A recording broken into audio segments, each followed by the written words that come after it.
દાહોદ જિલ્લાની દેવગઢ બારિયા નગરપાલિકાની 6 ખાલી બેઠકો માટે આજે સવારથી જ શાંતિપૂર્ણ માહોલમાં મતદાન પ્રક્રિયા હાથ ધરાઈ રહી છે। પક્ષ વિરોધી પ્રવૃત્તિ બદલ ભાજપના 6 સભ્યોને સસ્પેન્ડ કરવામાં આવતા ખાલી પડેલી આ બેઠકો માટે મતદાન હાથ ધરવામાં આવ્યું। 3 વોર્ડની આ કુલ 6 બેઠકો માટે વહીવટી તંત્ર દ્વારા 10 મતદાન મથકો પર ચુસ્ત પોલીસ બંદોબસ્ત ગોઠવી દેવામાં આવ્યો છે।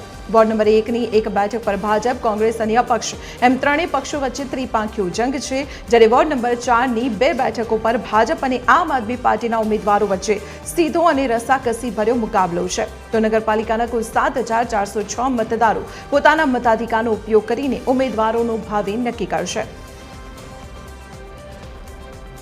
દેવગઢ બારિયા નગરપાલિકાની 6 ખાલી બેઠકો ઉપર આજે પેટા ચૂંટણી યોજાઈ રહી છે, ત્યારે અમે છીએ દેવગઢ બારિયાના મતદાન મથક પર। આપ જોઈ શકો છો, અહીંયા વહેલી સવારથી જ 7 વાગ્યાથી જે મતદારો છે તે મતદાન કરવા માટે ઉમટી પડ્યા છે। ત્યારે ખાસ કરીને વાત કરીએ તો 10 જે મતદાન મથકો છે તેના પર મતદાન યોજાવાનું છે અને 6 ઉમેદવારો જે છે એ ચૂંટણી લડી રહ્યા છે અને મોટી સંખ્યામાં જે મતદારો છે તે મતદાન કરવા પહોંચ્યા છે। મહિલાઓથી લઈને જે વડીલો છે, યુવાનો છે, તમામ જે લોકો છે એ મતદાન કરવા માટે પહોંચ્યા છે અને મોટી સંખ્યામાં અહીંયા જે પોલીસનો બંદોબસ્ત પણ ગોઠવવામાં આવ્યો છે। ત્યારે અનિચ્છનીય ઘટના ન બને તેને લઈને પણ તંત્ર દ્વારા પૂરતી વ્યવસ્થા કરવામાં આવી છે।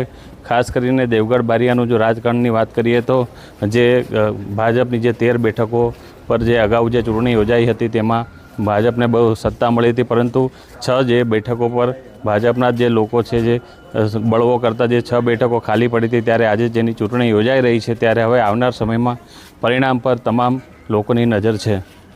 મયુર રાઠોડ, TV13 દાહોદ।